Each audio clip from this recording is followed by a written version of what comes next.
back to NHK Newsline. I'm Kanako Sakno. Torrential downpours in Japan's central Ishikawa prefecture have put residents under a heavy rain emergency warning. This is the highest level alert on the meteorological agency's scale of 1 to 5. One person has died and 6 are missing. The agency is also warning people outside the prefecture as intense rainfall is expected across wide areas of Japan.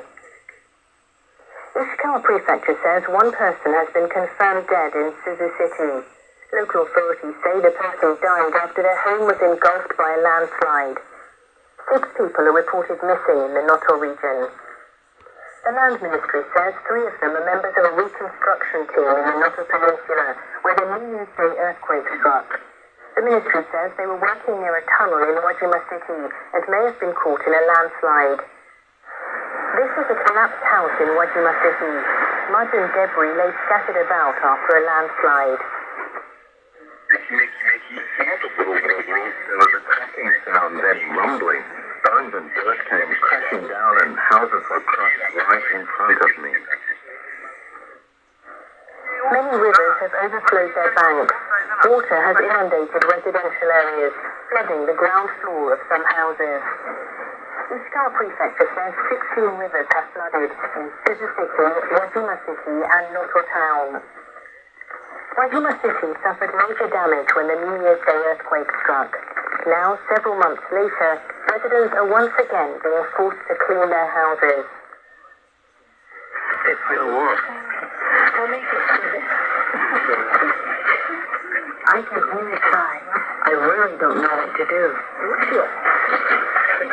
I have just finished cleaning up after the earthquake.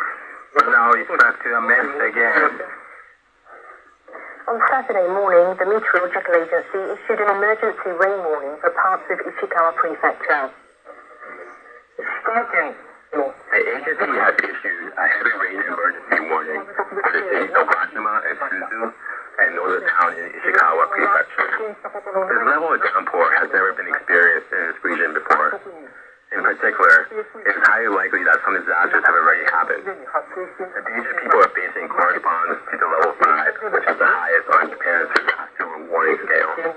Residents must secure their safety immediately. The risk of arrives is imminent.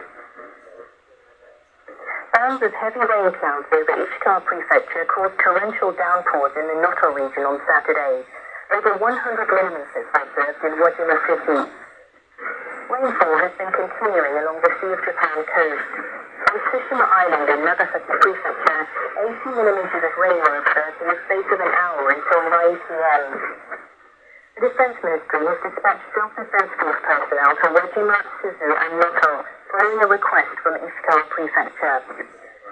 East Japan Railway suspended services on the Yamagata Shinkansen bullet train line for all of Saturday in both directions between Yamagata Station and Shinjo Station.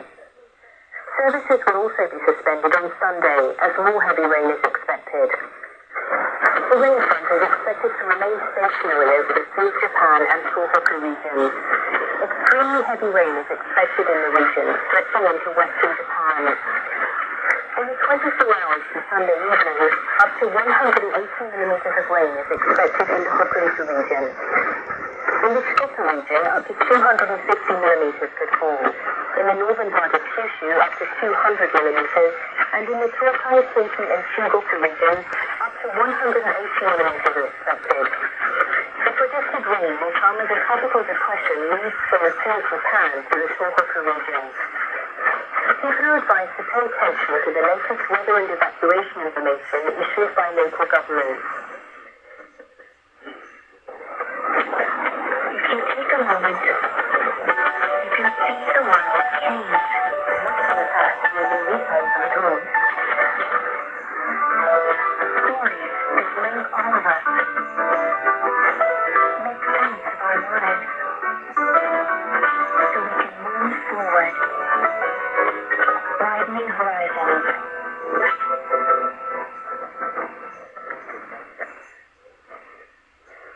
The United Nations Security Council has held an emergency meeting following a series of deadly explosions of handheld communication devices in Lebanon. On Tuesday and Wednesday, hundreds of devices exploded around the country. Nearly 40 people were killed and about 3,000 injured. Lebanese Foreign Minister Abdullah Habib on Friday called the attacks terrorist aggression. He said Israel had violated the basic principles of international humanitarian law by not distinguishing between civilians and military personnel. But he also said Lebanon will not seek revenge and called for a diplomatic solution. Israel's UN ambassador Danny Danon said the real problem is the Lebanon-based Shia Muslim group Hezbollah. Danon said Beirut has allowed the group to create a state within Lebanon. He called on the Lebanese government to make Hezbollah retreat from the border with Israel in accordance with the 2006 UN Security Council resolution. Danon said if Hezbollah does not pull out to the north of the Litani River, Israel will use any means within its rights to defend its citizens.